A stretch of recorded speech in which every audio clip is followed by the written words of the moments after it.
എന്തായാലും നമ്മുടെ നാടിൻ്റെ അവസ്ഥ മെസ്സി വരുന്നത് പറഞ്ഞിട്ട് കുറേ കാലമായി. അവസാനം മെസ്സി വരുന്നത് കൺഫർമേഷനായി. നവംബർ മാസം മെസ്സി വരും. അപ്പോൾ ഇതിൻ്റെ സ്പോൺസർ റിപ്പോർട്ട് ചാനൽ കേട്ടോ. മറ്റേ മുട്ടിൽ മരമുറി കേസില്ലേ, അവരാണ് ഇതിൻ്റെ ഓണർ. റിപ്പോർട്ട് ചാനലിനെ അവരാണ് സ്പോൺസർ ചെയ്യുന്നത് മെസ്സിനെ കൊണ്ടുവരാൻ. ഓക്കെ, നല്ല കാര്യം. അപ്പോൾ മെസ്സിനെ കാണാനൊന്ന് പോകാമെന്നൊക്കെ ഞാൻ വിചാരിച്ചിരുന്നായിരുന്നു. പക്ഷേ ഇന്ന് വന്നൊരു ന്യൂസ് നമ്മളെ എന്താ പറയുക നെഞ്ചിടിപ്പ് ഏറ്റും. കാരണം മെസ്സിനെ കാണണമെങ്കിൽ VVIP ടിക്കറ്റിന് 50 ലക്ഷം രൂപ, 50 ലക്ഷം റുപ്യ 3 പേരടങ്ങുന്ന VVIP ടിക്കറ്റിന് 1 കോടി റുപ്യ. അപ്പോൾ അങ്ങനെയാണെങ്കിൽ 50 ലക്ഷം റുപ്യ ഉണ്ടെങ്കിൽ ഒരു വീടും പറമ്പ് എടുത്തൂടെ? സാധാരണക്കാരന് പോകണമെങ്കിൽ 5000 രൂപ.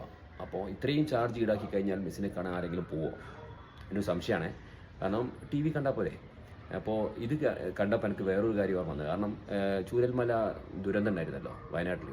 അപ്പോൾ കേന്ദ്രത്തിലേക്ക് സർക്കാർ സമർപ്പിച്ച കണക്കുണ്ടല്ലോ, ദുരിത കണക്ക്. അപ്പോൾ അതിൽ എഴുതിയൊരു കണക്കുണ്ടായിരുന്നല്ലോ. അപ്പോൾ ഇത് കണ്ടപ്പോൾ എനിക്കതാ പെട്ടെന്ന് തോന്നി. കാരണം ഇന്നൊരു സാധനം റെഡിയാക്കാൻ 2 കോടി 3 കോടി വായി തോന്നി പറയും പോലെ ഇങ്ങനെ കൂടുതൽ വാങ്ങിക്കഴിഞ്ഞാൽ ആരെങ്കിലും മെസ്സിനെ കാണാൻ പോവോ? ഞാൻ പറയട്ടെ, സ്റ്റേഡിയം കാലിയായിരിക്കും. അപ്പോൾ റേറ്റൊക്കെ ഒന്ന് കുറയ്ക്കും, നിങ്ങൾ താഴോട്ട് വരി. മെസ്സിനെ കാണാൻ അർജൻറ്റീനയിൽ പോയി കണ്ടു കഴിഞ്ഞാൽ പോലും ഇത്രയ്ക്ക് പൈസ ആവില്ലല്ലോ.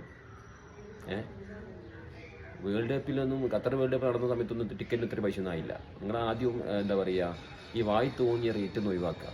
ഓക്കെ, സാധാരണക്കാരെല്ലാവർക്കും കാണേണ്ടേ.